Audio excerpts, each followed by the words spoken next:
It's true what they say about the shower being the source of inspiration for new material. As I was staring at the titles today, I got to thinking about this title, Can You Scale Mattering? By mattering, I mean caring for people, understanding them, relating to them, making others feel like they matter and feeling like you matter as well. Now, before you judge too much whether this is a hippie concept or whether it's too touchy-feely for you, here's the reason I mention it. Lately, most of my work has been around culture change, mindset change, habit change, breaking through what traditionally have been really tough barriers. Because the blessing of everything that we've gone through in the past 18 months is this. We can see.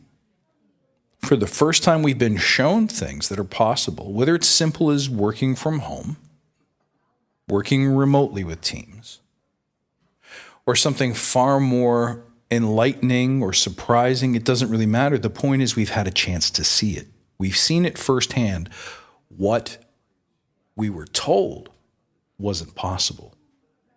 Now we know that it is, or at least it might be.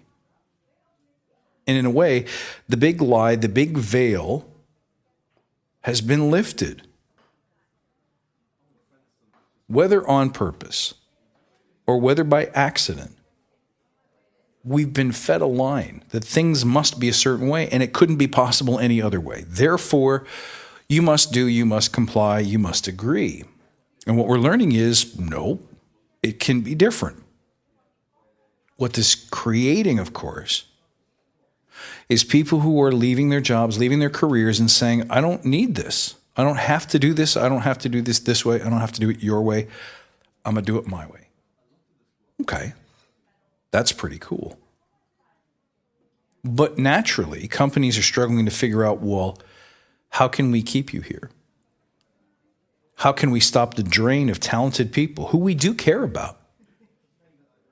But most importantly, we need in order to make our business run at this scale. So what happens when something like this goes down? At scale, we go back to our default mode of thinking, which is, what do the magazines say? Give me a recipe, give me a script. Tell me what to say, what to do. Let me throw some money at the problem. Let me offer some things that I think they'll like. And maybe people who are on the fence, or even those who are thinking about leaving, who are certain about leaving, will see that there's a future with this company, with us. Because we care, because we're doing the right things to keep you here.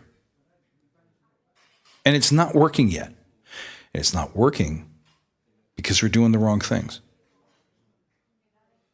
What matters most to people is that they matter.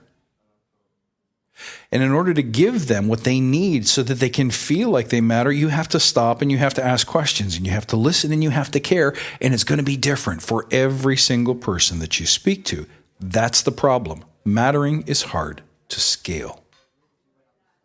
But if you don't do that work, what's going to happen is you're going to throw blanket solutions.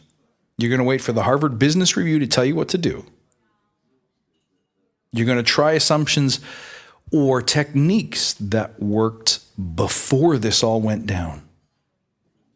When we were all tone deaf, when we were all colorblind, when we didn't know how to do this properly. And it won't work.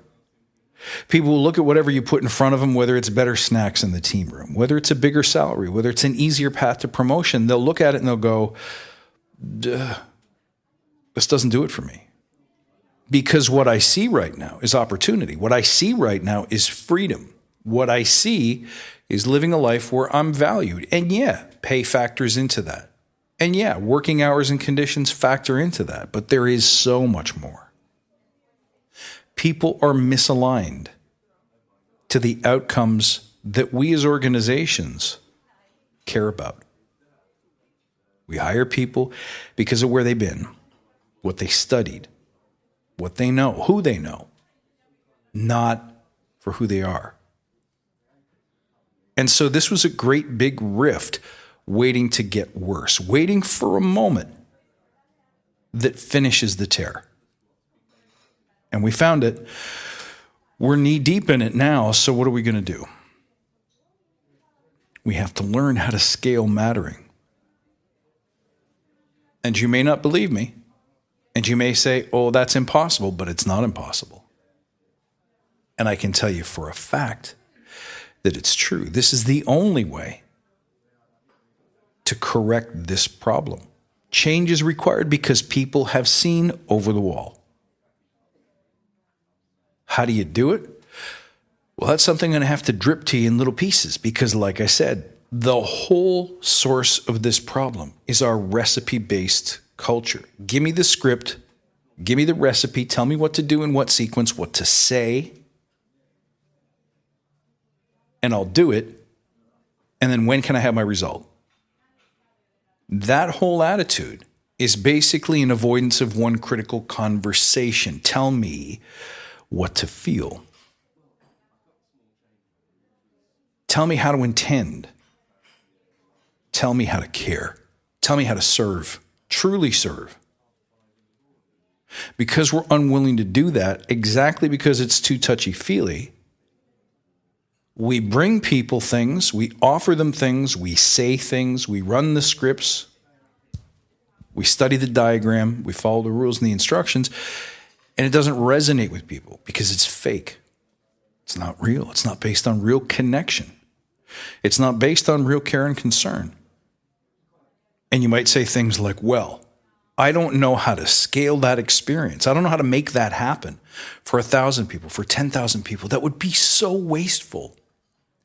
And yet, how many times in a year does your organization have a conference or some kind of event where you have all of these guest speakers, expensive guest speakers, and you worry about it and you plan it and there's a committee for it and it basically runs 365 days a year to try to make the event perfect and will there be a chocolate fountain? And then the event is over and nothing that gets said, nothing that gets discussed sticks. None of it makes lasting change. So you'll waste that kind of money, you'll waste that kind of time. Why won't you try? Why won't you try to scale mattering, meaning, caring, authentic, what I call value exchange between your organization and the people who make it run? Want to know how to do that? There's no recipe. I won't give it to you because you're not ready. But if you stick around and listen a little more, if you can start going around the corner and bending your mind that a script isn't going to do it, there is no standard operating procedure. There is no policy manual. There is no new book you're supposed to read that will solve this for you. This is a quest, and it requires right thinking.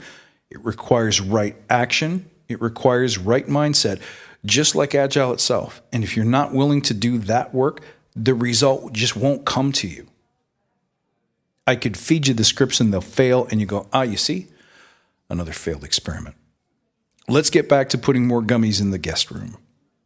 But I'm telling you, if you're willing to do the work, if you're willing to listen, if you're willing to trust, you can make change. You can get through this. You can outlast and outshine the competition too.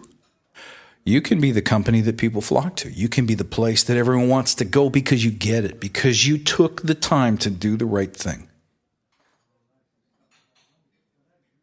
Come see me if you have questions. I got something for you. I hope you find the answers, my friends.